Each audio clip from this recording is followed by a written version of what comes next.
Y pues vamos comenzando esta sesión. Muy buenas tardes a todas y todos.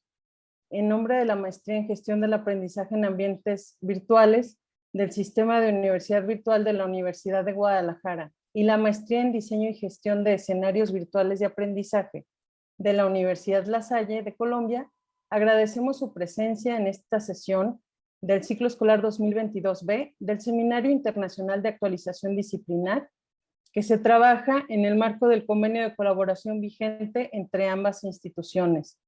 Me presento con ustedes, soy Paola Mercado Lozano y estoy a cargo de la coordinación de la Maestría en Gestión del Aprendizaje en Ambientes Virtuales, y esta tarde me complace dejarlos con la moderación de la maestra Paulina Sánchez Guzmán, quien estará a cargo de la moderación de la sesión. Muchas gracias por su atención. Bienvenidos. Hola, buenas tardes a todas y a todos. Pues vamos a comenzar con esta charla, este diálogo, cuyo tema son las estrategias de evaluación en entornos virtuales. Me voy a permitir presentar al maestro Luis Fernando Ramírez Anaya, que nos acompañará en un primer momento. Él es licenciado en Desarrollo Educativo Institucional por la Universidad La Salle, Guadalajara.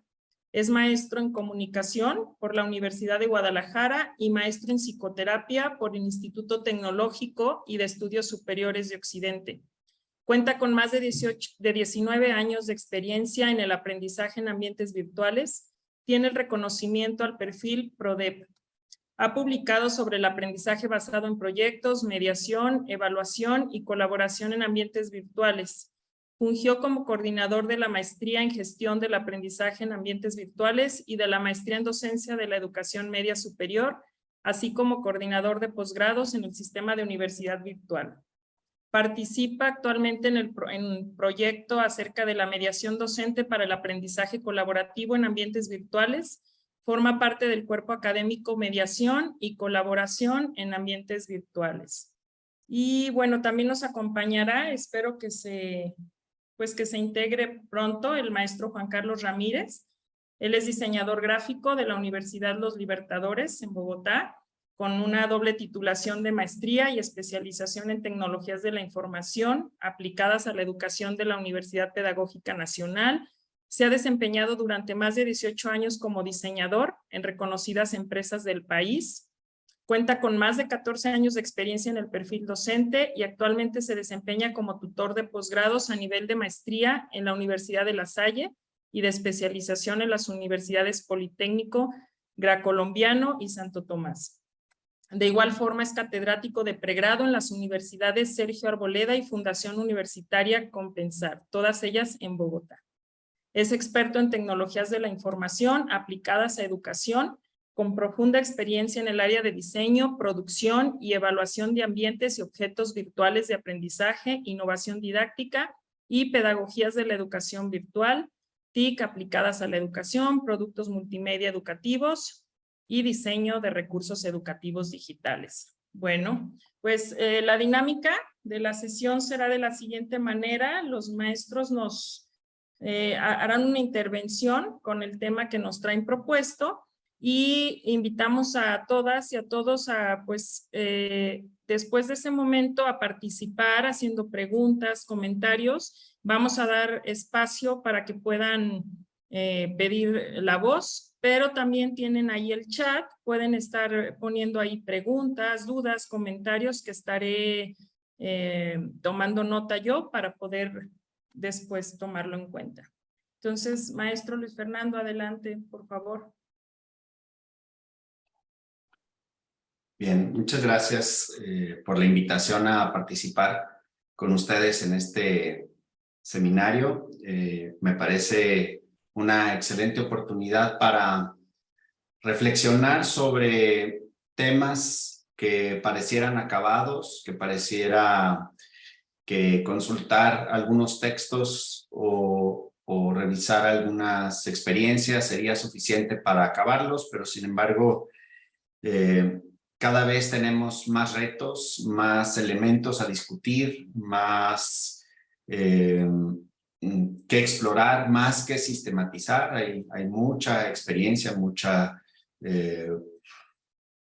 mucho trabajo que a veces por falta de tiempo para sistematizar estas experiencias se queda en el conocimiento personal o institucional y no se comparte. Entonces, creo que este momento va a ser muy interesante justo para compartir esas experiencias y bueno, también para entrar en diálogo, en discusión sobre algunas cosas que ojalá sí sea.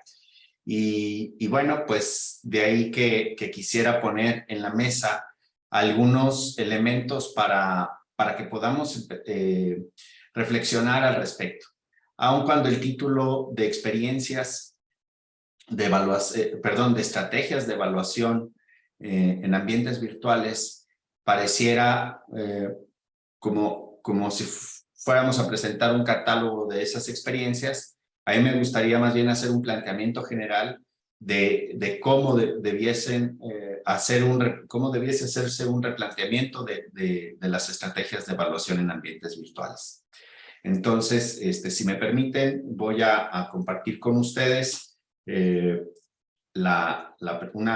pequeño esquema y cuando el maestro Juan Carlos pueda incorporarse, él va a tener un abordaje distinto al que yo estoy haciendo y creo que nos vamos a complementar de una manera interesante.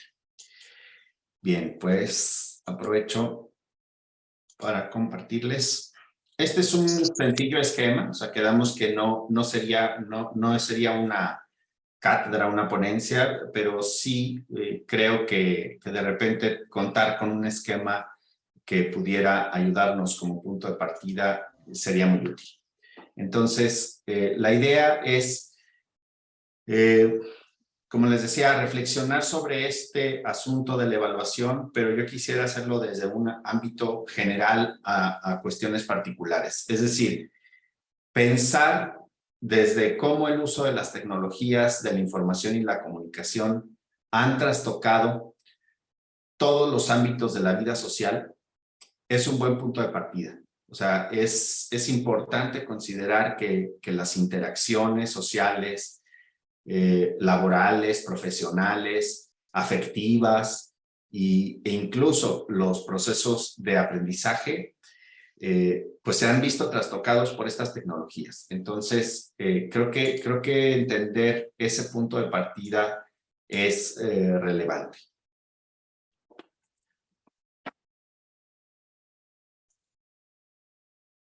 En este sentido, creo que el COVID vino a acelerar este proceso de incorporación de las tecnologías en este ámbito, ¿no? O sea, aún cuando yo lo he comentado en otros espacios, en los primeros encuentros de educación a distancia que yo participaba, escuchaba elementos de futuro para el 2030, 2040, bueno, como análisis y estudios prospectivos, situaciones que se vieron adelantadas con la pandemia. Es decir, hubo esa necesidad de tránsito hacia los ambientes virtuales, incluso en niveles educativos que en espacios de interacción y de formación docente siempre se decía, para nosotros no aplica este modelo. En ciertas disciplinas, en educación superior, en ciertas unidades de aprendizaje, los docentes decían, pues sí estará muy bien en ciencias sociales, pero en mi materia no aplica. Pues sí estará muy bien en las carreras de tal tipo, pero en mi carrera no aplica, ¿no? Entonces, incluso yo recuerdo que unos años antes del Centro Universitario de Ciencias de la Salud hicieron un requerimiento para UDG Virtual de que les pudiéramos apoyar en virtualizar la parte del área clínica del Centro Universitario de Ciencias de la Salud. Y pues sí, fuimos, hicimos una aproximación, dimos algunas ideas y todo quedó ahí. y al paso de año y medio, 2 años, se concretó de manera forzada este tránsito, ¿no? Entonces, por eso insisto en que es este momento un espacio donde aceleró los procesos y creo que derivado de esta experiencia puede quedarse una experiencia positiva donde hay un punto de no retorno, es decir, ya la incorporación de las tecnologías utilizando los ambientes virtuales de aprendizaje llegaron para quedarse, pero también hay contextos, situaciones y personas que pasaron por un proceso de vacunación y no me refiero a la vacuna COVID de ninguna marca. Me refiero a que derivado de la falta de experiencia, de dominio, de adaptación al contexto, a las necesidades, se generaron algunas experiencias muy negativas, ¿no? O situaciones frustrantes para muchos de los involucrados en los procesos de educación, de enseñanza-aprendizaje. Bien, pues en ese contexto general, yo debo decir que parte del proceso de evaluación en los ambientes virtuales de aprendizaje es el elemento que yo llamaría, es como el crisol de la modalidad, ¿sí? Es lo que le va a dar validez y confiabilidad a los ambientes virtuales de aprendizaje. Porque el cuestionamiento siempre está de quienes colaboran en experiencias de formación presenciales o tradicionales, siempre está ¿y quién te garantiza que detrás de la pantalla está quien dice que está, ¿no?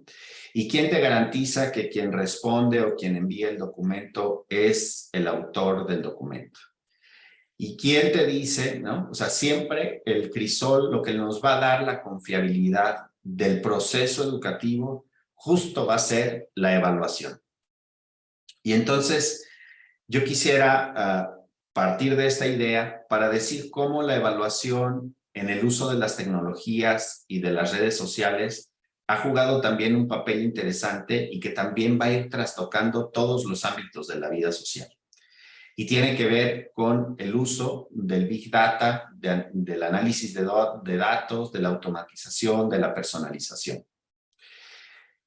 Y en este sentido se crean realidades e incentivos para el consumo de contenido, de conocimiento, de todo tipo de productos, de servicios, ¿no? De multimedia, de esparcimiento, de todo tipo de consumos, de cuidado de sí mismo, ¿no? O sea, también se ha convertido en un espacio de encuentro y de cuidado de sí mismo y del ambiente. Es decir, ha sido un espacio, pero que no ha sido, quiero decirlo, no ha sido en todos los casos de manera improvisada o azarosa, ¿no? Responde a un proceso de evaluación de datos, a un proceso de análisis de la trazabilidad que vamos dejando nosotros en el uso de las redes sociales, en el uso de las tecnologías. Y en ese sentido se generan como nuevas, las grandes empresas de tecnología y de redes sociales se han encargado como de estar evaluando cuáles son las aplicaciones que más atraen y contienen a las personas, cuál es el tipo de letra que más impacta, qué actividades, qué videos, qué contenido multimedia viral se convierte viral y es atractivo para las personas y las mantiene en una red social. ¿Qué los hace más sensibles? ¿Qué los hace más vulnerables o receptivos del mensaje que les voy a enviar? ¿Con qué tiempo? O sea, hay un montón de variables que se evalúan y que con base en esas variables se elaboran propuestas y se modifican diseños, estructuras de los portales, de los motores de búsqueda, etcétera, ¿no? Y yo me pregunto, ¿cómo esa evaluación de todos esos elementos los usamos para nuestros ambientes virtuales de aprendizaje?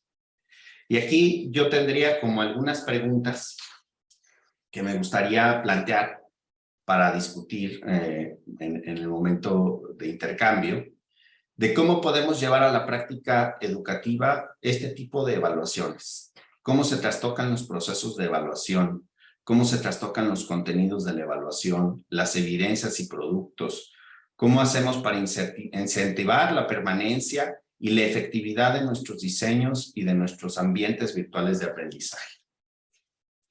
En este sentido, yo diría, una manera de entender la evaluación, utilizando una frase, un dicho coloquial que dice, dime con quién andas y te diré cómo piensas, y te diré quién eres, se usa aquí en México. Yo le cambiaría algunos términos que nos pudieran ayudar a ejemplificar lo que quiero decir. Dime qué entiendes por educación y te diré cómo evalúas. Es decir, si para mí educación consiste en la acumulación de conocimiento o en la capacidad de repetir o de estructurar o argumentar algunas ideas, pues entonces mi proceso formativo consistirá en eso y mi manera de evaluación consistirá en recuperar esa información. Y creo que si pensamos la educación desde otras perspectivas, incluso desarrolladas en América Latina, que tienen que ver con que la educación debe ser un núcleo transformador y de impacto social, o desde la complejidad de la resolución de problemáticas sociales y mundiales de distintas dimensiones, multidisciplinar. Es decir, si nosotros consideramos todos esos elementos, pues nuestra forma de evaluación tiene que ser distinta. Entonces, yo aquí quisiera poner como ejemplo una pregunta para ustedes. Si en el chat pudieran señalar con un sí, para que Paulina nos ayude a contar. ¿Cuántos de ustedes en su vida cotidiana, cuando van a un restaurante o en su propia casa, dejaron de usar de manera consciente y deliberada los popotes? O dirían en Colombia, creo que le llaman pajillas o pitillos, no recuerdo exactamente cómo, si alguien me ayuda estaría muy bien. Pero la idea es que nos dijeran quiénes de ustedes, de todos los que estamos conectados, han dejado de utilizar de manera deliberada los popotes.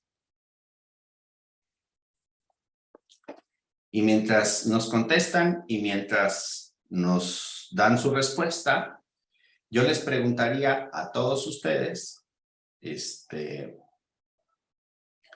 si su decisión fue derivada de la revisión de estos artículos que me encontré por ahí en unos repositorios sobre el impacto de los plásticos en el océano, o sobre el problema de los plásticos y microplásticos en el océano, o sobre cómo los plásticos son un reto transdisciplinar.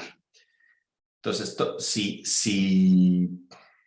si su decisión fue derivada de todas estas investigaciones interesantísimas, algunas de ellas costosísimas y de inversión de tiempo,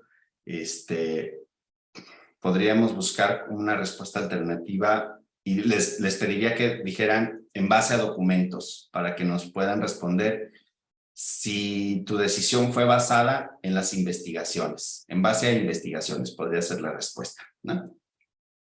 O bien, si la decisión deliberada de cada uno de nosotros consistió de la viralización de algunos productos multimedia sobre animales en estado libre, se encontraron pues con nuestra basura, ¿no? Y nos impactó la forma en cómo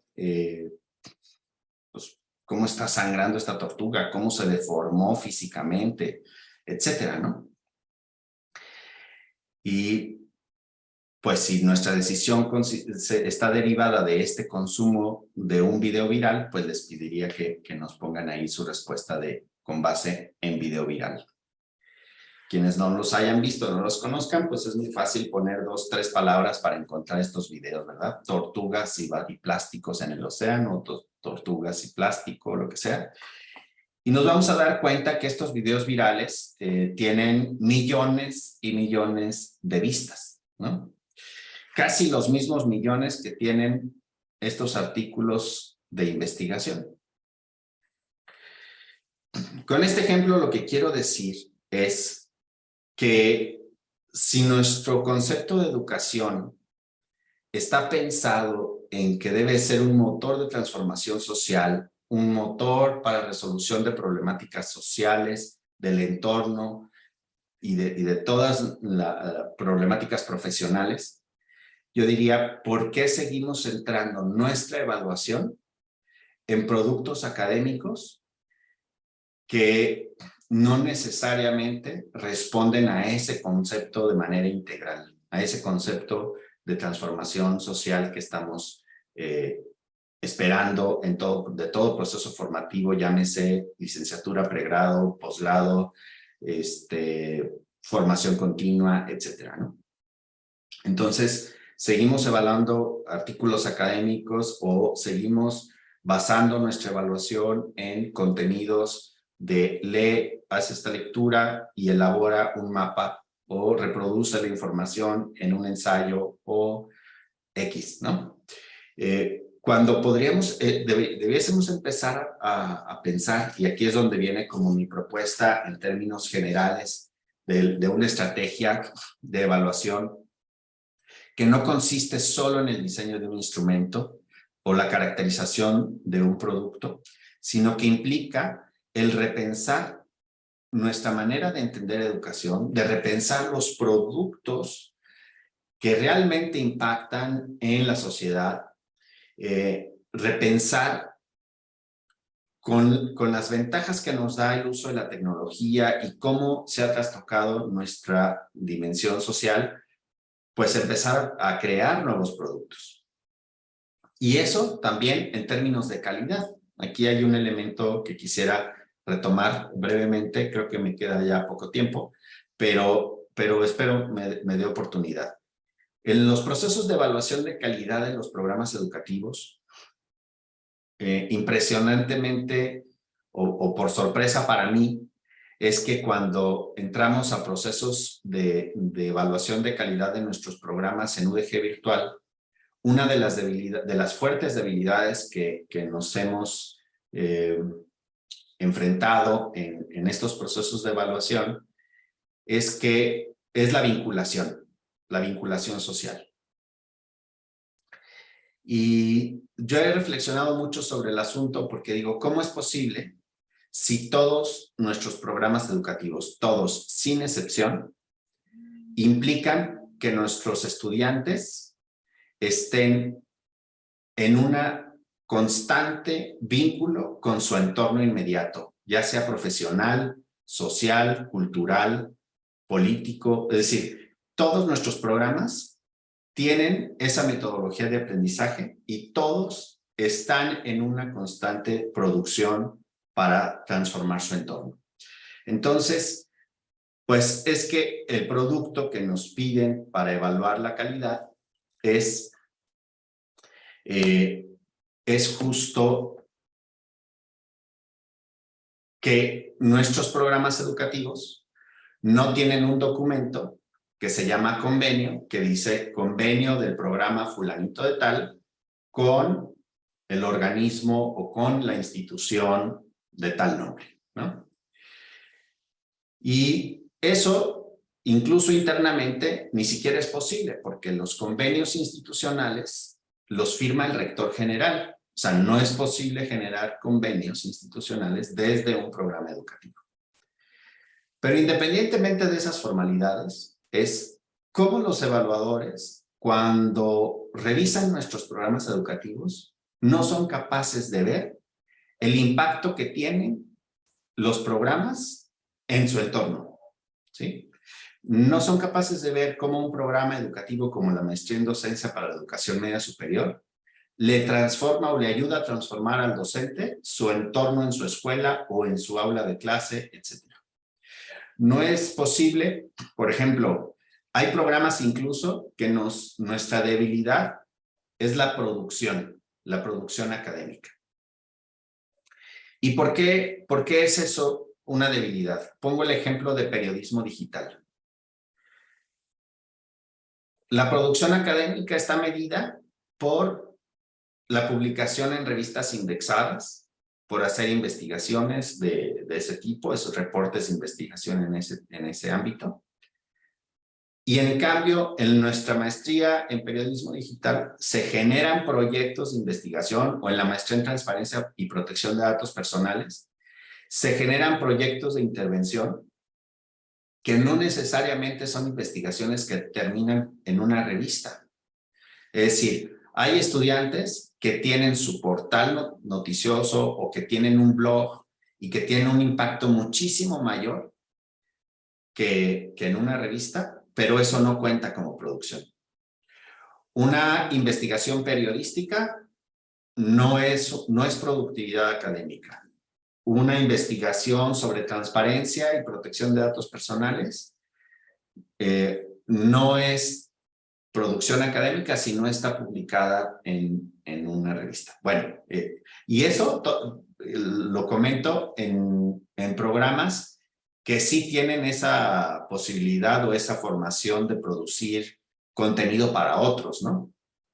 Pero tenemos otras materias como la maestría en evaluación, otros programas, que tradicionalmente un valuador de bienes, no necesariamente en su ámbito de profesional, tiene como esa práctica incorporada, pero sí tiene como mucha relevancia lo que de repente se va produciendo en términos de innovación y de aporte al campo de conocimiento. Y bueno, es también repensar la calidad. Y yo ahí les diría, yo desconozco, quienes ya conozcan el video o quienes puedan, ojalá los consulten estos videos de los cuales tomé las imágenes para la presentación. Yo desconozco si las personas que están sosteniendo a la tortuga y que le están liberando de ese plástico, tanto en la nariz como en el cuerpo, desconozco si son personas locales de la comunidad, desconozco si son turistas, desconozco si son investigadores. Pero me queda claro que en el caso de que sean investigadores, estoy 100% seguro que no fue considerado para su evaluación en el ámbito de su disciplina o de su desempeño como investigadores. Entonces, con este ejemplo, a lo que quería arribar es a cómo cuando con nuestras estrategias de evaluación que tenemos incorporadas, estamos señalando lo que es relevante para nosotros, ¿sí? Es decir, si lo que estamos pidiendo como productos está enfocado o como proceso de evaluación,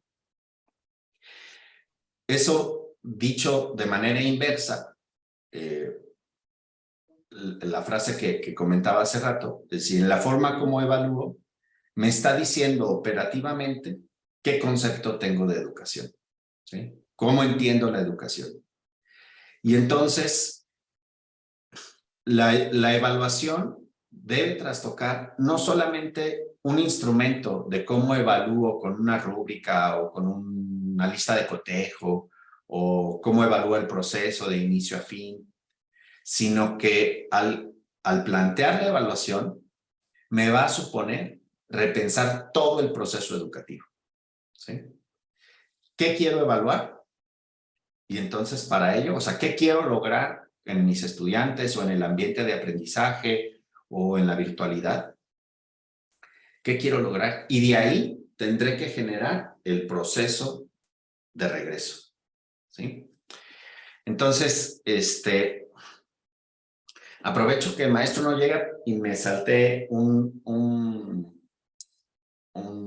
parte de la presentación por eficientar el tiempo y me regreso un poquito para comentar algo que me parece también como muy relevante. y es el hecho de cómo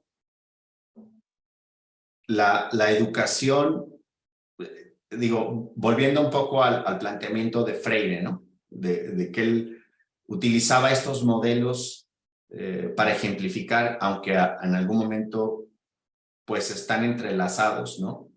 Donde hay un modelo de educación bancaria y entonces donde se genera información y si el otro me la repite, le pongo palomita y entonces a ese modelo le corresponde un modelo de evaluación.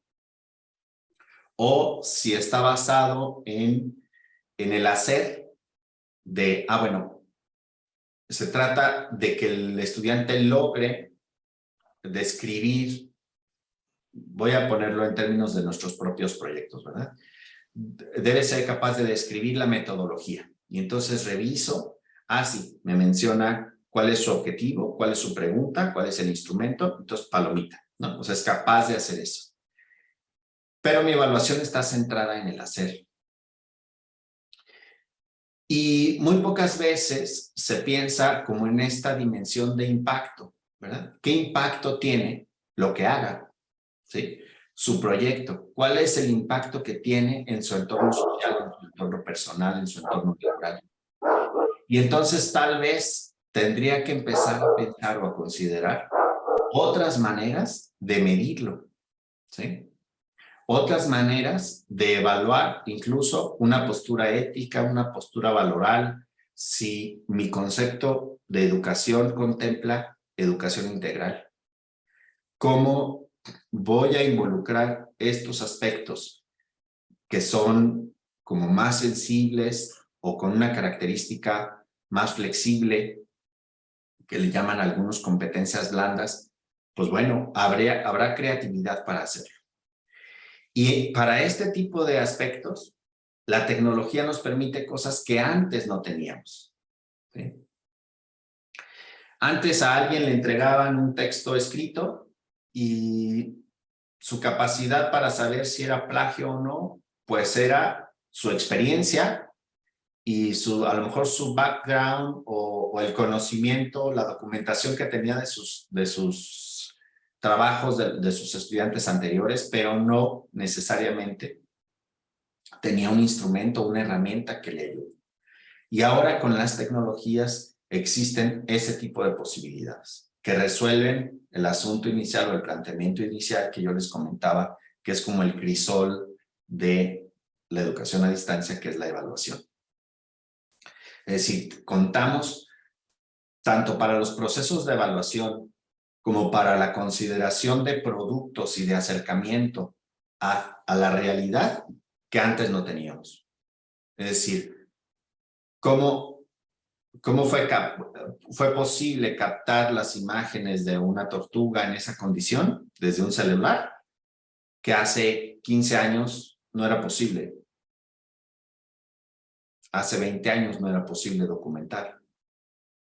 Sí, había algunos documentales por ahí, quienes ya tenemos algunos años, nos debemos acordar de algunos documentales muy aburridos de ciencias naturales que tal vez nos ponían en nuestra formación, utilizando las tecnologías que había en su momento para ello, pero no era un dominio generalizado. Entonces, hoy existe la posibilidad de que cada estudiante no solamente repita información, porque además ya no es útil, ya la tiene disponible, sino que sea capaz de usarla y de transformarla. Entonces, básicamente esa era como mi reflexión en torno a las estrategias, es decir, yo prefería presentar como este planteamiento general a presentar a lo mejor estrategias que ustedes pueden consultar de manera muy rápida en internet, ¿no? O en algún buen libro de evaluación. Bien, pues hasta aquí dejaría mi participación en lo que yo tenía preparado, pero obviamente la abrimos para que podamos participar y podamos interactuar sobre los asuntos de esta tarde. Gracias, Luis Fernando. ¿Vas a dejar de compartir o...? Sí. Gracias. Maestro Juan Carlos, ¿se encuentra en la sala? Parecía que sí estaba, pero quiero ver si puede hablar. Sí, ¿verdad? Sí, muy buenas noches, ¿me escuchan? Sí, maestro Juan Carlos, permítame tantito activar. Buenas noches, maestro. Bienvenido y vamos a pedirle su participación. Yo creo que tenemos unos 15 minutos y ya luego abrimos el diálogo. Adelante. Listo, perfecto. Voy a ya compartir la pantalla.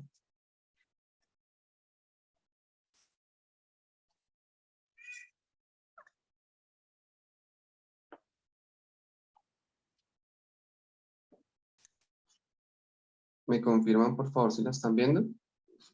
Sí, ya se ve. Listo, perfecto.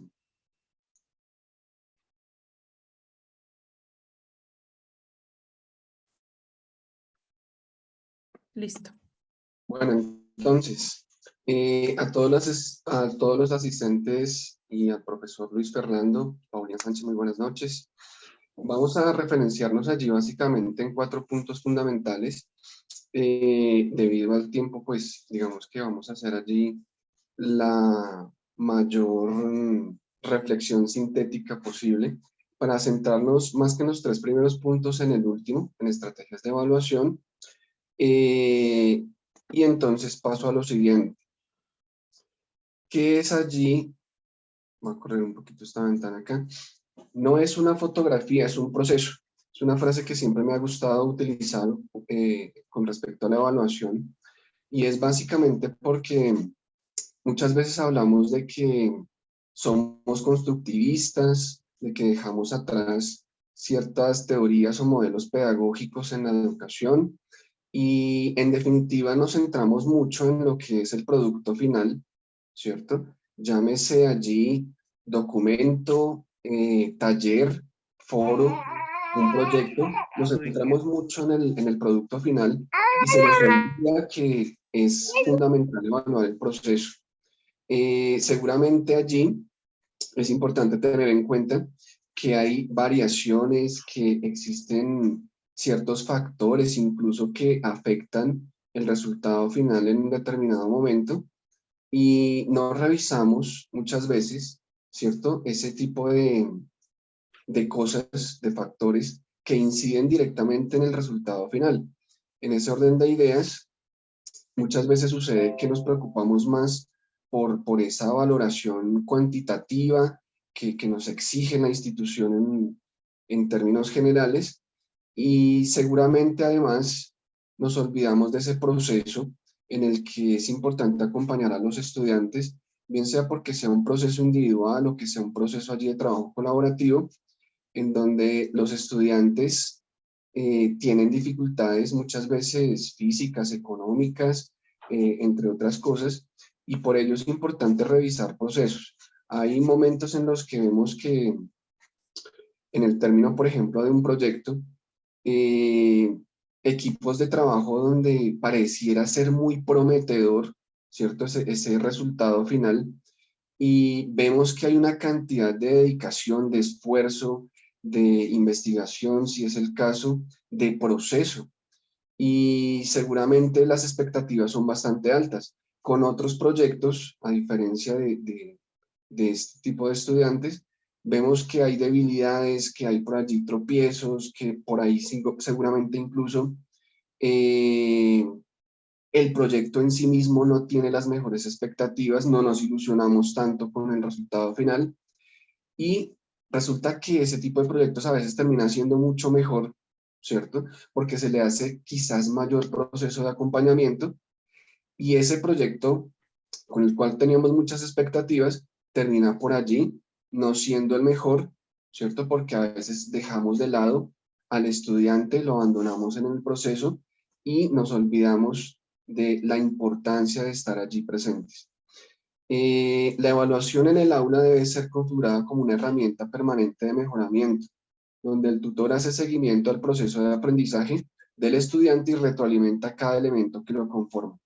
Son frases con las que me gusta terminar muchas veces una diapositiva o sintetizar alguna reflexión, porque a veces es importante sintetizar desde reflexiones finales que nos indiquen, bueno, y con todo esto, ¿a qué vamos? La herramienta de evaluación muchas veces nos da pie solamente para responder por una valoración cuantitativa, y dónde queda lo cuantitativo, ¿cierto? Entonces son oportunidades de mejora. La evaluación, ¿cierto? Siempre deberíamos pensarla y configurarla desde un proceso constante en donde el docente o el tutor pueda evidenciar no solamente proceso, sino que también pueda hacia su interior reflexionar y decir, venga, los resultados fueron estos, ¿cómo podemos mejorar la evaluación? ¿Cómo la podemos complementar? ¿En qué podríamos innovar? ¿Cierto? Y entonces aparecen cosas allí como la evaluación compartida, una estrategia de evaluación para el aprendizaje, de la cual vamos a hablar más adelante. Otro punto fundamental, la caracterización, ¿cierto?, de la medición. Si bien son aspectos generales, muchas veces fundamentales y diríamos que incluso triviales porque los conocemos, habría que revisar hasta qué punto verdaderamente los aplicamos, ¿cierto?, en el aula. Y en ese orden de ideas, dejarle claro a los estudiantes las metas de aprendizaje.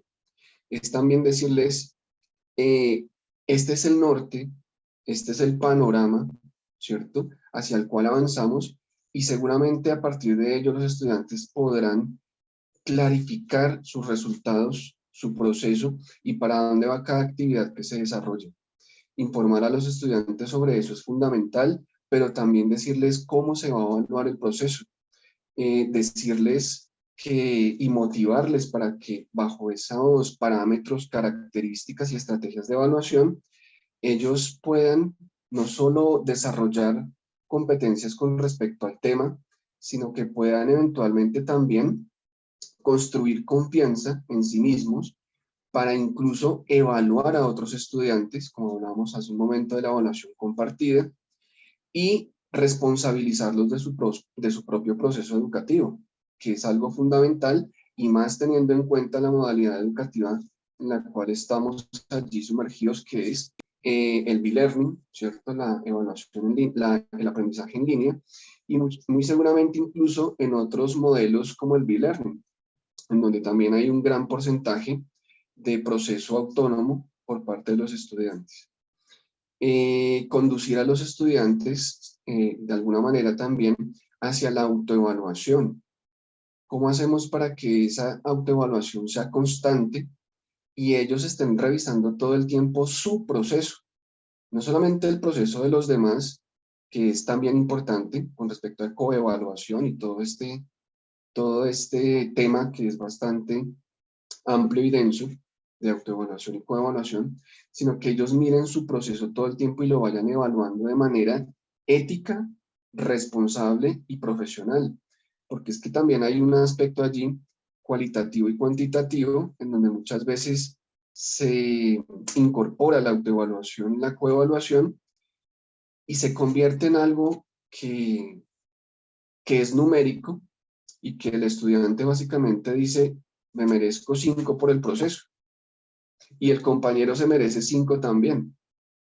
¿Hasta qué punto motivamos, instruimos a los estudiantes, incluso desde edades tempranas, en el niño, en ese proceder ético, responsable y reflexivo, ¿cierto?, de revisar el proceso? ¿Qué tanto esfuerzo, qué tan buen manejo se le dio, ¿cierto?, al desarrollo de una cantidad determinada de actividades? ¿Cómo abordé el conocimiento? ¿Cuál fue mi proceso de reflexión, síntesis y construcción de conocimiento? ¿Cierto? Desde lo propio, desde lo particular, desde lo individual y también desde lo colectivo, para llegar a hacer una coevaluación también de manera ética y responsable. Y por último, hablar de resultados de evaluación en una retroalimentación descriptiva. Más adelante hablaremos entonces también un poquito de eso, del feedback preventivo como estrategia de evaluación. Entonces, veamos aquí lo siguiente. La evaluación como proceso y no solo como producto.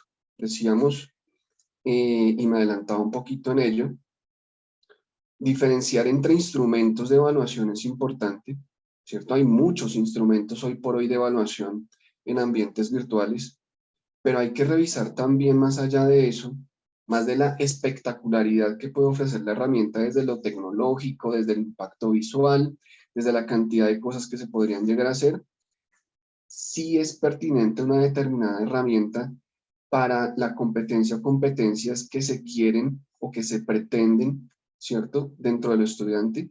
Esas competencias que debe mostrar el estudiante se logran evaluar dentro o a partir de una determinada herramienta. Hay que revisar allí eso, ¿cierto? Y mirar también el momento de la evaluación, la intención, si es individual, si es grupal, si se valora o se evalúa, porque está también la parte cualitativa, no solo lo cuantitativo, y revisar la metodología, ¿cierto? Para llevar a cabo todo ese proceso.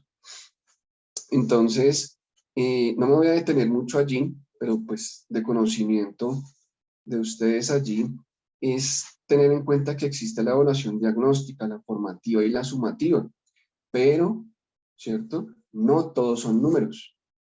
¿Listo? Tener en cuenta el proceso y las formas de evaluación, las estrategias, las herramientas, es algo que en definitiva marca la diferencia entre un tutor o un docente y otro. Y cuarto punto allí, ¿cierto? En el que quería realmente centrarme fundamentalmente en las estrategias de evaluación. Es indispensable promover prácticas evaluativas integrales, ¿cierto? Por ejemplo, allí enumero algunas, seguramente hay muchas más, ¿cierto? Pero digamos que dentro de la práctica docente y la experiencia, por ejemplo, el feedback preventivo es algo que como estrategia ofrece muchos resultados, ¿cierto?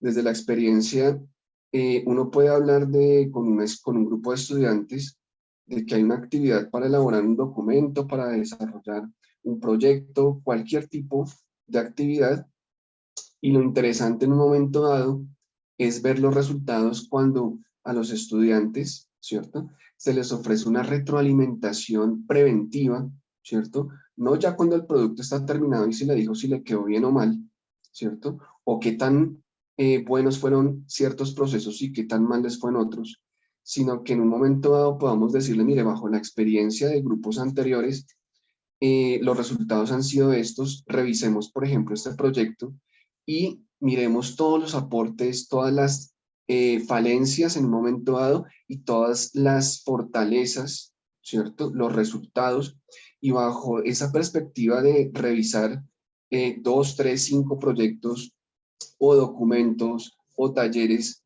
y que los estudiantes vean que se equivocaron algunos, cómo direccionaron otros estudiantes los proyectos, ¿cierto? Bajo todo ese feedback preventivo, siempre podemos esperar que los proyectos sean mucho más productivos, ¿cierto? En términos de resultados, pero también en términos de proceso.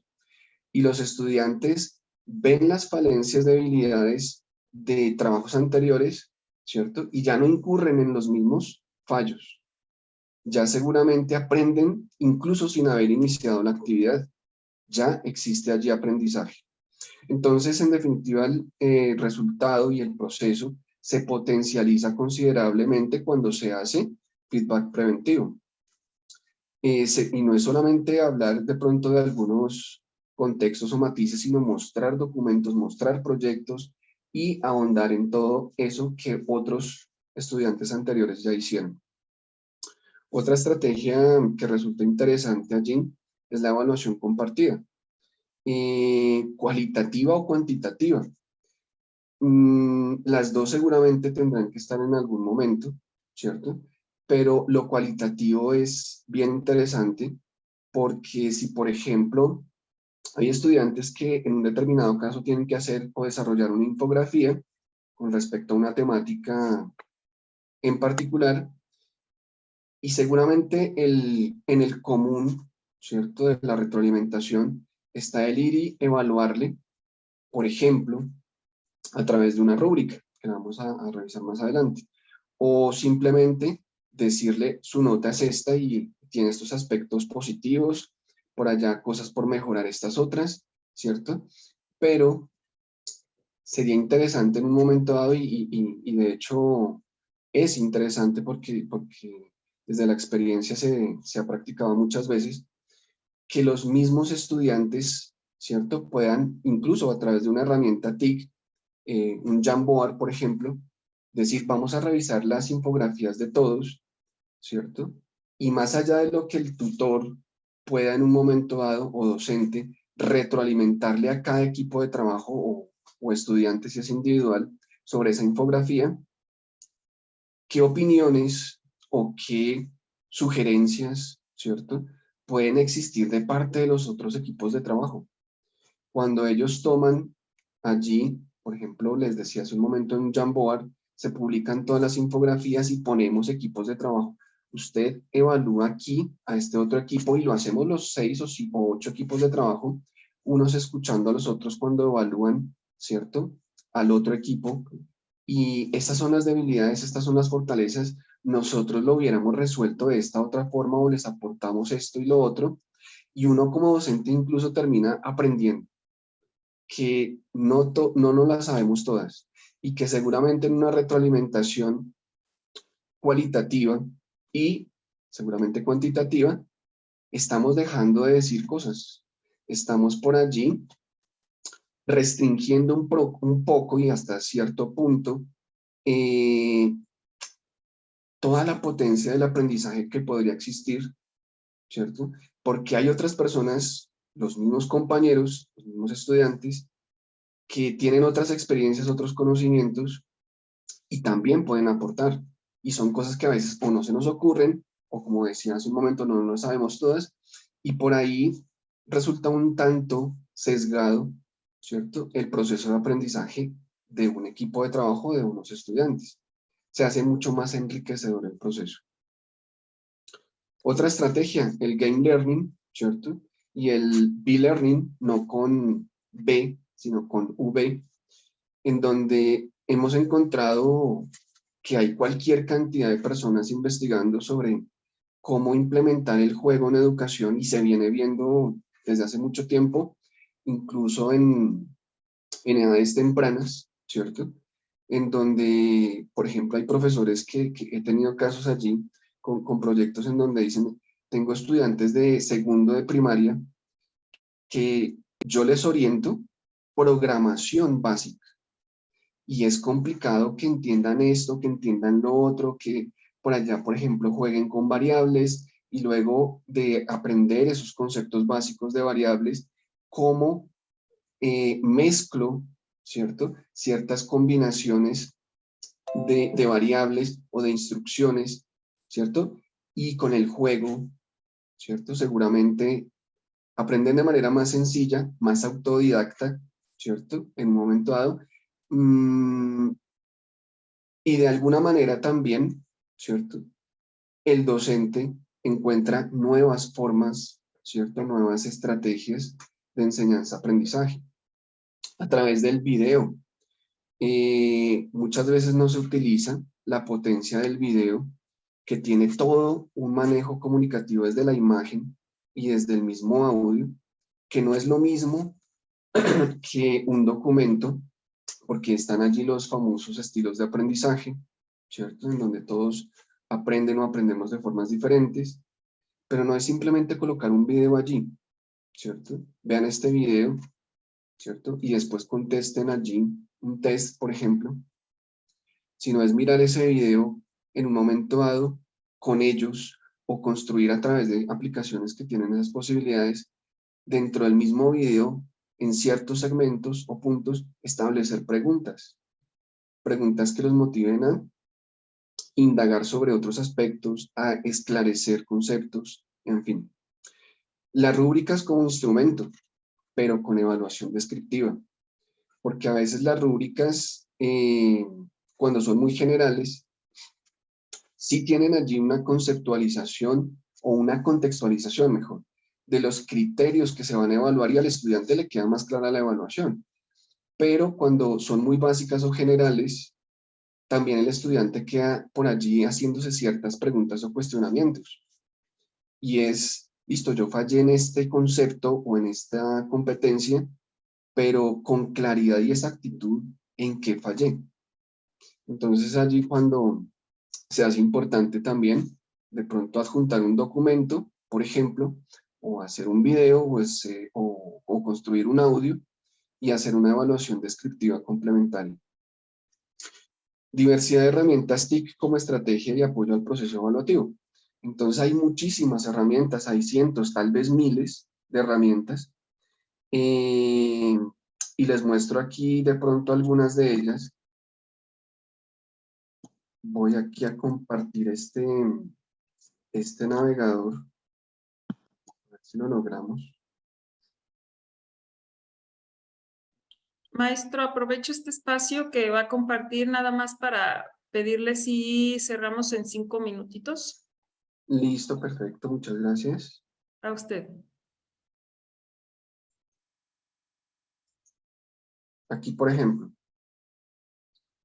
A ver si sale allí.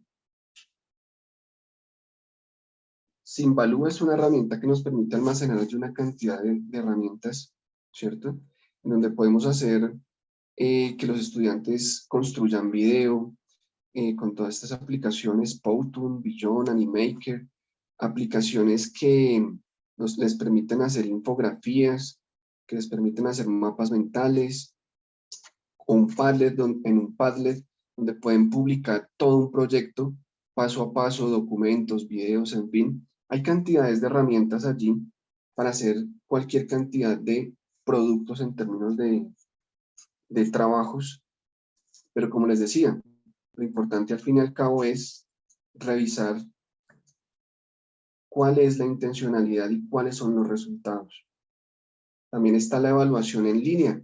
Muchas veces allá a través de la herramienta de videoconferencia, ¿cierto? Podemos hacer sondeos, podemos incluso con un Google Forms hacer un test y la pregunta típica muchas veces es, pero es que lo que pasa es que ellos se intercambian allí las respuestas, pues uno puede hacer que las preguntas estén ordenadas de forma aleatoria, las respuestas organizadas de forma aleatoria.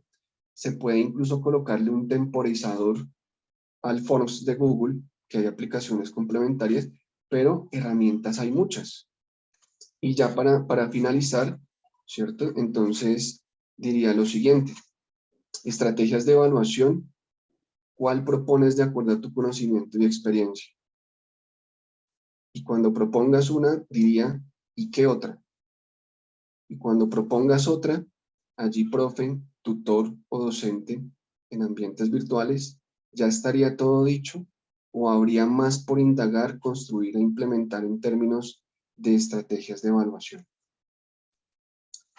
Con esto último, finalizo, ¿cierto? Allí de pronto les dejo algunas lecturas sugeridas, sobre todo centradas en modelos de aprendizaje o de educación mejor, B-Learning.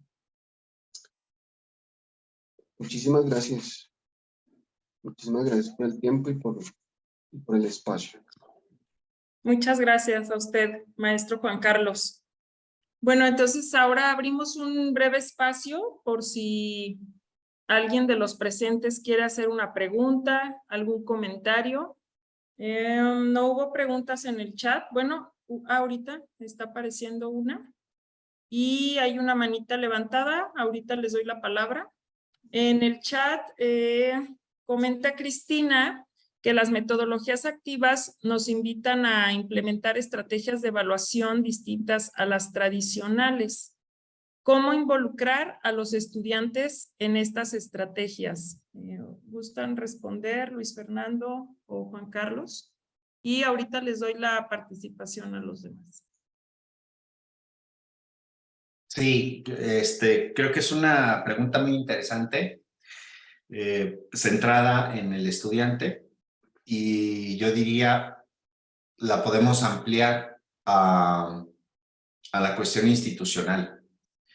Es decir, a veces el profesor puede tener una propuesta muy innovadora de evaluación, pero al final al estudiante quizá lo que le interesa es la calificación, ¿no? O sea, si nosotros pensamos el proceso de evaluación como una oportunidad para aprender más, para construir el conocimiento, para, no sé, como parte del proceso de aprendizaje. Muchas veces a la contraparte que son los estudiantes, lo más importante no es lo aprendido, sino la calificación, ¿no? Entonces, eso contrasta un poco a veces con discursos o con propuestas de evaluación como las que hemos planteado o trabajado el día de hoy. Entonces, por eso se me hace una cuestión muy interesante.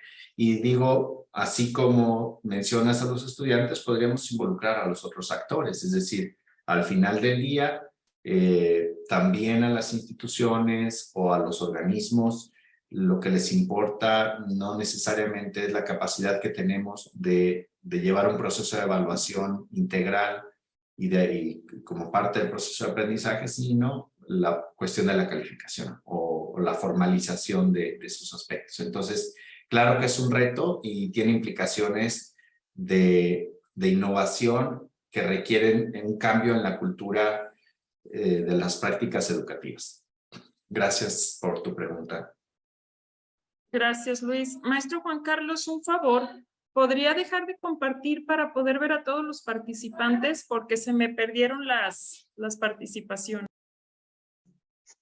Claro que sí. Gracias. Muy bien. Bueno, voy a ver si tengo bien el orden, pero estaba primero Luis Carlos. Adelante.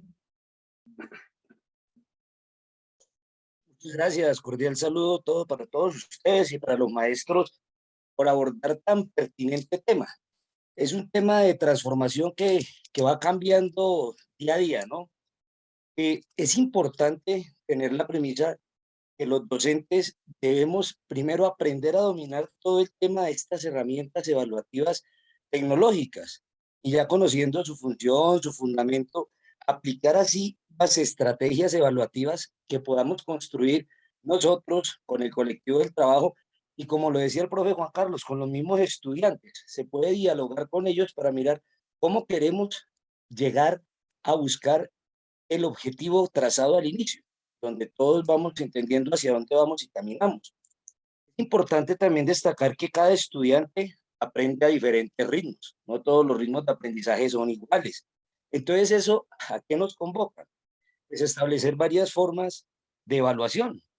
Y no sé, yo con lo que ahorita estoy en primer semestre de diseño y gestión aquí en La Salle, y yo era de los profes como antipáticos de la tecnología y después de que me metí en este cuento ahora ando contento, investigando, innovando. Eso es mucha información, pero interesante. ¿Cómo puede trascender y transformar un ejercicio evaluativo de patio a mandarlo aquí por los medios tecnológicos y digitales?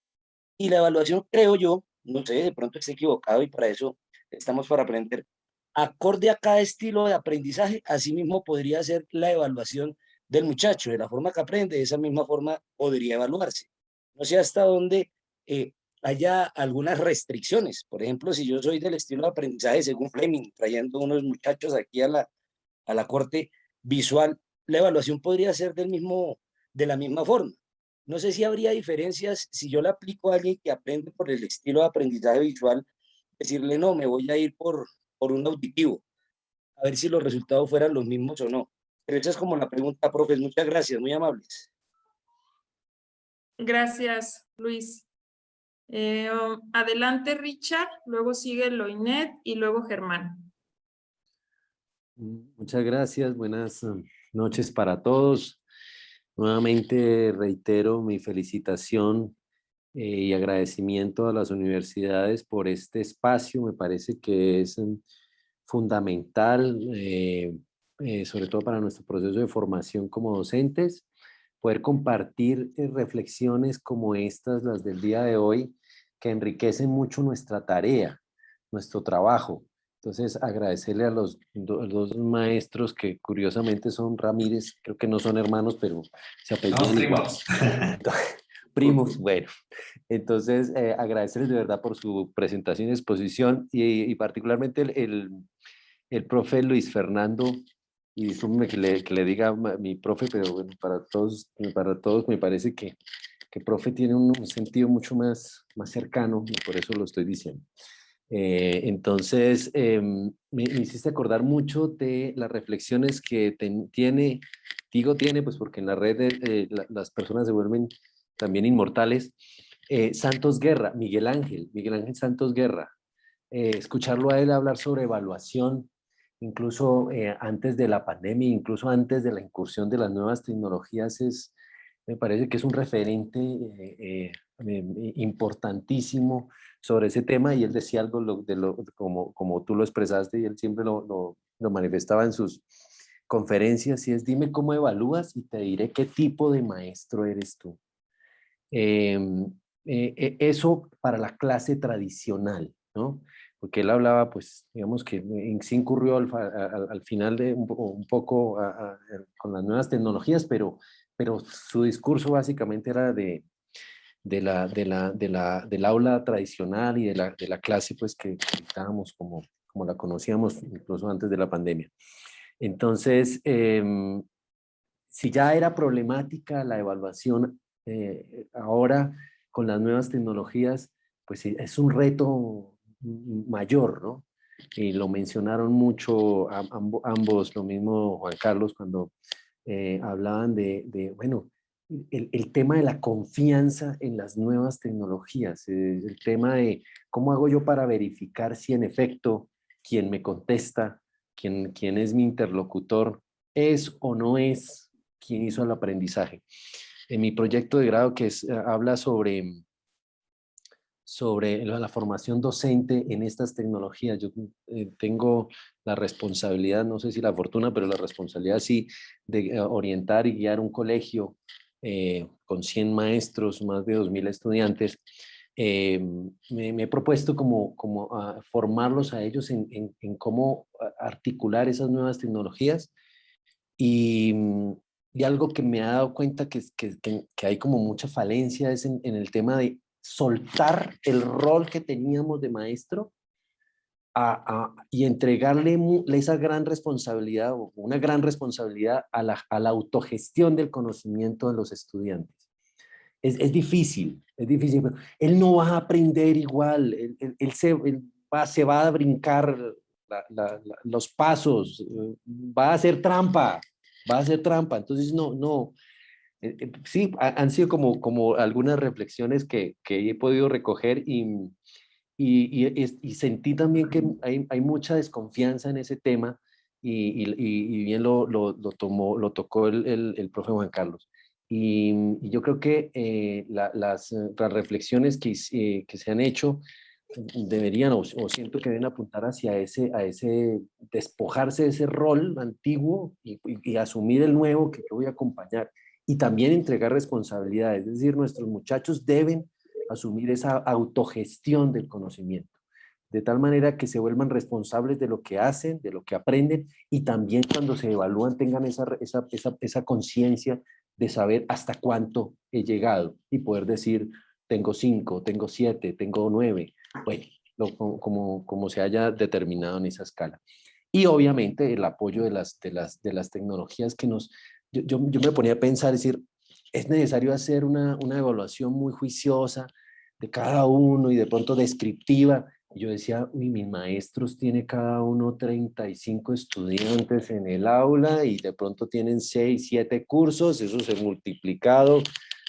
¿A qué hora van a hacer ese proceso con más de 200 estudiantes? Es muy difícil, ¿sí? Y pues bueno, las nuevas tecnologías nos permiten que incluso con una actividad muy sencilla, como lo mencionó ahora el profe que me antecedió, con una herramienta muy sencilla puedan los mismos muchachos hacer su evaluación y ir sacando como unos resultados. Eso también en la parte de la economía administrativa de la evaluación, pues apoya mucho, porque es que cuando son evaluaciones masivas, de verdad que hacer una evaluación descriptiva es también generar un proceso bastante desgastante en los maestros. Y con todo, y hay maestros que los hacen.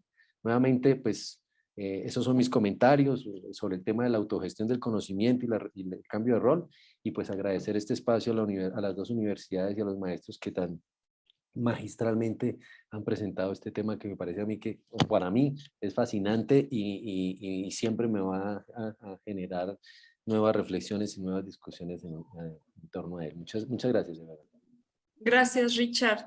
Voy a pasar a las dos participaciones, bueno, las dos personas que están esperando por cuestiones de tiempo que para su participación y al final pedirles a los maestros que puedan hacer un cierre.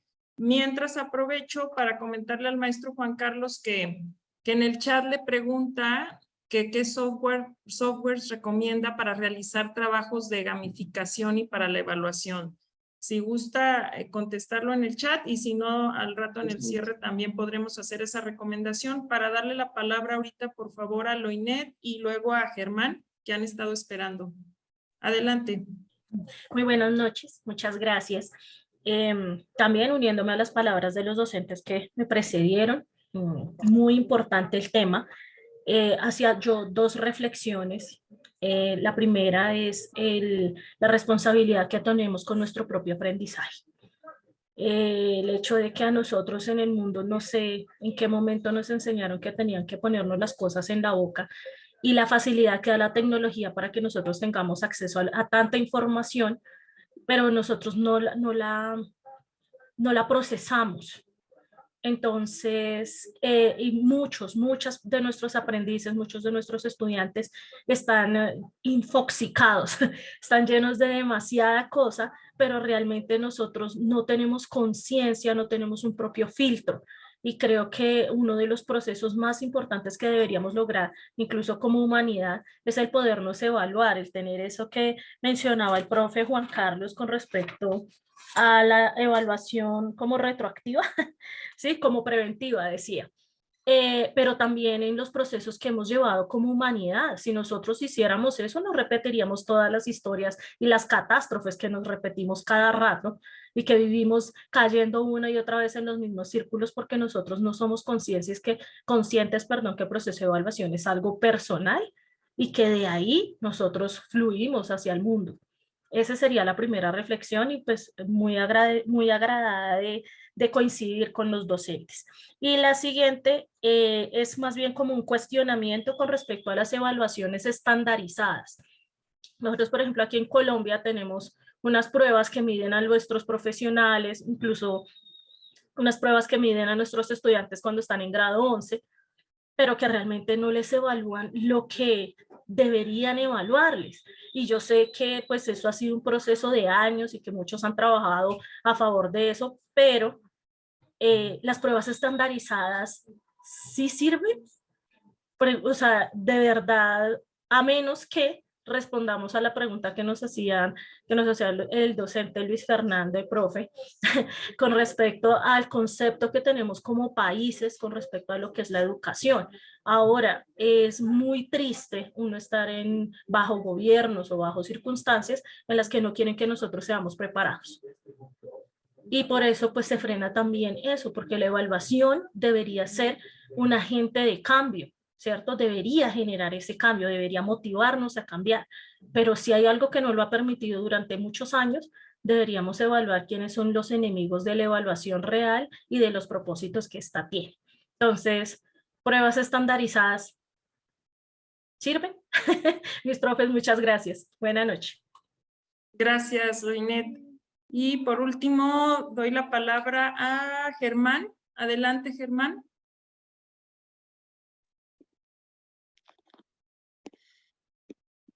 Hola, buenas noches.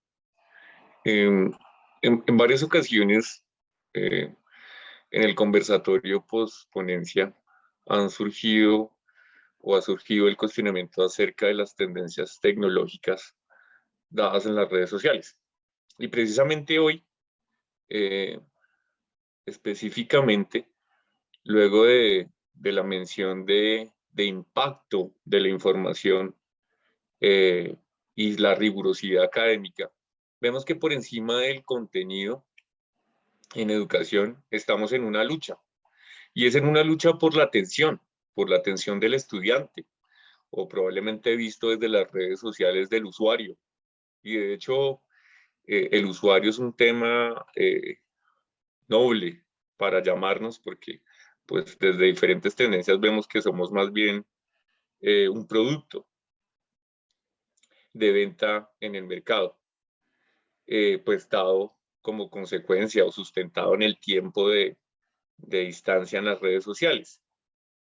Y surge una pregunta, y probablemente esa pregunta es consecuente con una segunda pregunta, y es, ¿cómo mantener la rigurosidad académica y mantener la atención del estudiante? O sea, ¿cómo mantener la atención del estudiante soportando esa rigurosidad académica? Porque pues vemos que el común denominador de la población tiene atención sobre elementos tecnológicos, sobre herramientas tecnológicas enfocadas en las redes sociales. Y vemos que surge la siguiente pregunta, que es consecuente, y es si sería necesario desvirtuar el tradicionalismo pedagógico y didáctico y acoger la tendencia contemporánea de entretenimiento en la educación.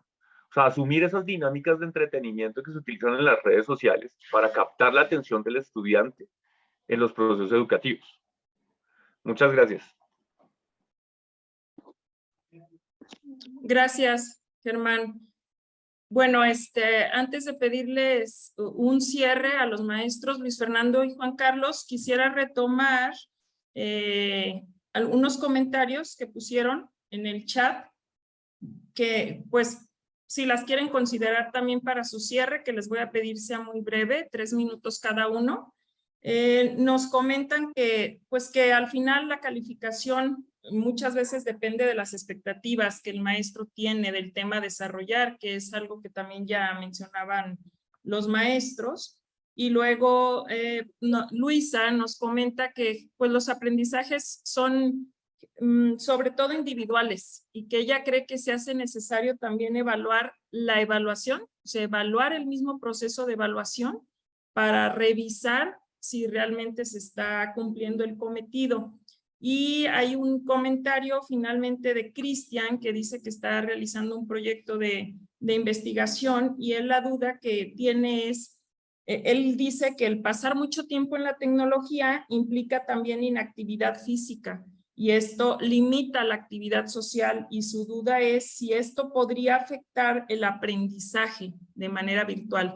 Ya te dejé también ahí mi opinión, Cristian, que pedías opiniones, pero entonces con base a las preguntas, a los comentarios que nos han planteado, les pediría al maestro Luis Fernando y al maestro Juan Carlos hacer un cierre, considerando elementos que ustedes quisieran tocar. Gracias.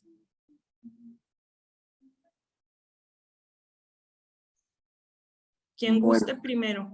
Adelante. En principio, tratando de tener allí en síntesis los distintos comentarios y preguntas, si bien es cierto que existen diferentes estilos de aprendizaje, realmente es muy complejo decir que implementamos distintas formas de evaluación, por ejemplo, dentro de una práctica académica y en entornos virtuales, para tratar de tenerlos en cuenta a todos. Es realmente el ideal de la evaluación, pero resulta verdaderamente complejo hacerlo. Lo ideal sería, de todas maneras, desarrollar procesos, no siempre la evaluación, y por eso les colocaba ya al final de mi presentación, ¿qué otras formas de evaluar? ¿Ya exploraste alguna? ¿Innovaste en alguna? ¿Qué otras formas? Porque si bien es cierto que hay 3 o 4 o 5 actividades dentro de un proceso académico para evaluar, no quiere decir que siempre sea la misma. Podemos tratar de tener esos estilos de aprendizaje allí en cuenta para plantear distintas maneras de evaluar y en ese orden de ideas que sea un proceso más enriquecedor, ¿cierto? Y que seguramente tenga en cuenta una mayor participación de los estilos de aprendizaje. Ahora, cuando hablamos de herramientas, muy bien decía allí alguno de los profesores, es necesario conocerlas a profundidad, porque si la idea es implementarlas, como mencionaba incluso en un momento dado, por su potencia visual, por todo lo que de pronto en un momento dado descresta esa herramienta y quedamos muy bien con el grupo de estudiantes implementando una serie de herramientas que seguramente cautivan, ¿cierto? cuál es realmente la intencionalidad de esa herramienta de evaluación. ¿Se logran demostrar competencias o simplemente es una herramienta más, ¿cierto? Que seguramente es agradable, que es estética, que impacta y seguramente el estudiante termina incluso hasta evaluando bien a un docente o un tutor porque implementa herramientas diferentes cuando en realidad lo que se espera es resultados de aprendizaje. Cuando hablamos de incluso, decía allí alguna profesora muy asertivamente, implementar, ¿cierto? Metodologías activas. Sí, claro, más allá de las mismas herramientas, ¿cómo podemos con esas herramientas TIC decir que implementamos un estudio de caso, un trabajo por proyectos, una simulación y otros tipos de estrategias allí, ¿cierto? ¿Cómo podemos implementar la realidad aumentada, ¿cierto? Que eso descresta muchísimo al estudiante, ¿cierto? Con códigos QR y ejercicios de realidad aumentada, pero cómo los, de alguna manera, direccionamos hacia un aprendizaje real, ¿cierto? Hacia un aprendizaje que se salga de los parámetros normales o de los parámetros estándar. Y decía ya por último, para cerrar allí, será posible, comentaba yo un profe, que sea necesario desvirtuar o dejar atrás los procesos evaluativos tradicionales, ¿cierto? Y para centrarse en los que nos proponen las nuevas tecnologías, yo creo que es parte de migrar, ¿cierto?, a otros procesos más contemporáneos. Creo que es parte de abandonar también un poco ese egocentrismo que a veces todavía nos forma parte nuestra, de lo que es el docente tradicionalista, que es el eje del proceso educativo, y que si miramos el constructivismo, entonces no somos constructivistas. Y darle al estudiante la posibilidad de ser realmente protagonista, ¿cierto?, del proceso, de evaluar a sus compañeros, a sus pares académicos, y de darnos también incluso la oportunidad nosotros mismos de mirar qué aprendemos de los otros estudiantes cuando también hacen proceso evaluativo de sus pares académicos. Creo que es eso, básicamente. Gracias. Adelante, Luis. Gracias. Pues antes que nada, muchas gracias por las preguntas. Creo que pues han sido muy interesantes. Da para quedarnos aquí a hacer una pijamada. De no ser porque está temblando mucho, les diría con todo gusto. Pero bueno, entrando en materia, les diría que hay planteamientos sobre estilos de aprendizaje y yo diría, hay un elemento que yo añadiría a este tema que tiene que ver con los perfiles, un poco en lo que planteaba Germán, creo, de cómo en las redes sociales se ha venido analizando este asunto de la personalización y demás. Y creo que ya no es nada más los estilos de aprendizaje, sino que tiene que ver con los perfiles, con la conducta que tenemos, con los perfiles que nos pueden atraer hacia ciertos contenidos, ciertas formas, ciertas estructuras de pensamiento, ciertas estructuras de operar en las redes, en Internet. Y con esto aprovecho para dar respuesta al planteamiento que me parece interesantísimo de si nosotros debemos sostener, mantener el rigor académico o debemos adaptarnos a esa nueva realidad. Y yo diría las dos cosas. Es decir, tenemos que replantearnos sí a qué le estamos llamando rigor académico y creo que tendríamos que estar haciendo innovación, es decir, no podemos ser contraculturales. La construcción del ser humano se está modificando constantemente, entonces no podemos ser anacrónicos ante este cambio en la conducta, en la forma de interactuar con el mundo. Entonces, no lo podemos hacer a un lado, lo tenemos que tomar por de frente y creo que lo que sí hay que cuidar y sigue siendo un tema no resuelto es la cuestión ética y valoral. Es decir, no es gratuito que Facebook esté en medio de una demanda en Estados Unidos sobre el dominio o el conocimiento que tenía del impacto que tienen las redes sociales en las adolescentes jóvenes, ¿no?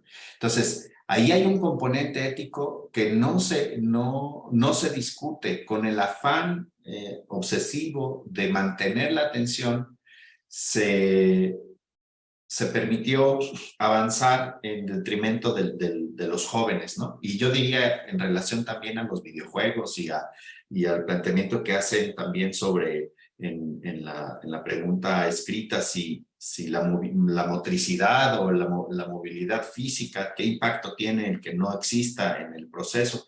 Es decir, yo creo que tendría que realizarse un estudio, una reflexión más a profundidad sobre esta realidad, y la educación tendría que estar respondiendo a eso. Nosotros en UDG Virtual lo hemos discutido en algunos momentos mucho, sobre todo en la coordinación de diseño con la maestra Carmen Coronado.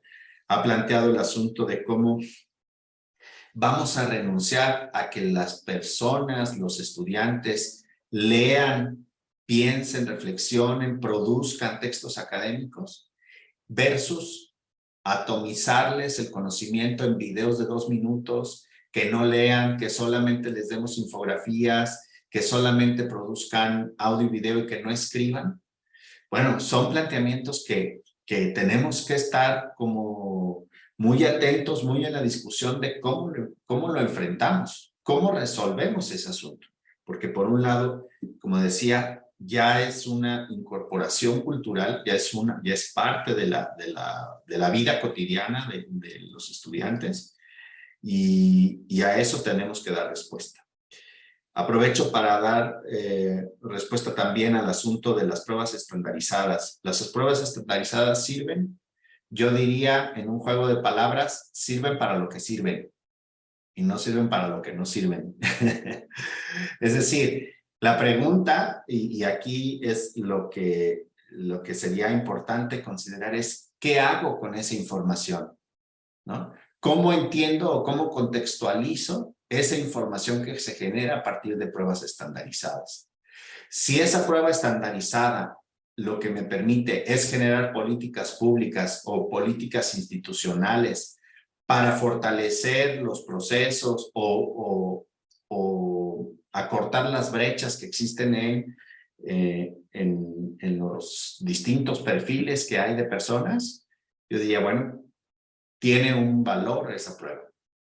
Pero si esa prueba la utilizo para darle más al que más tiene, también es nuevamente ahí seguir generando cuestionamientos y que nos pasan las universidades. O sea, el planteamiento general es, por ejemplo, en la universidad se está replanteando el asunto de el ingreso universal o el ingreso por puntaje, ¿no? Son pruebas estandarizadas que a quién le da el beneficio el ingreso a la universidad, pues al que en esa prueba estandarizada tiene más derecho, ¿no? Y entonces el cuestionamiento es, bueno, ¿y qué pasa con esa brecha que existe en económica y cultural y cómo la vamos a cerrar? Entonces, sí, no es una respuesta fácil, es un reto para todas las instituciones. Y creo que por ahí pues sería mi aporte, y en base también a lo que comentaban sobre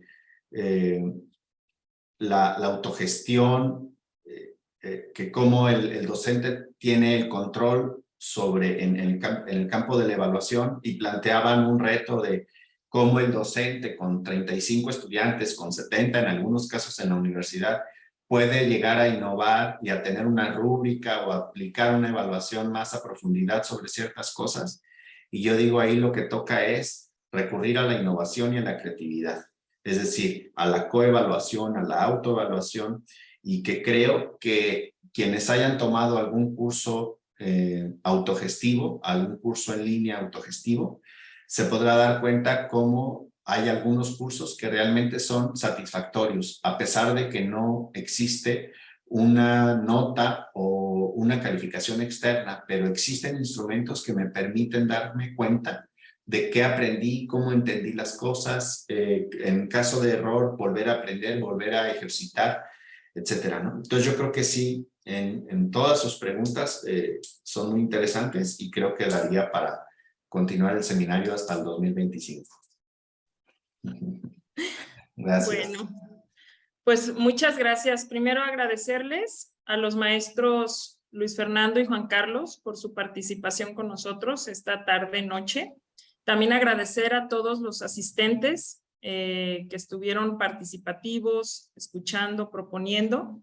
Y bueno, en nombre de la Universidad La Salle y del Sistema de Universidad Virtual de la Universidad de Guadalajara, les damos las gracias y los invitamos a seguir enriqueciéndonos con el seminario. La siguiente sesión está programada para el jueves 13 de octubre con el tema de gestión y actualización curricular. Y bueno, ha sido un gusto, yo también me quedé en mi libretita con un montón de preguntas y en mi mente que ya quería lanzarles, pero ya el tiempo no me dio. Entonces, bueno, a ver si la maestra Paola más adelante nos cede una segunda sesión con este tema. Gracias a todos. Buenas noches.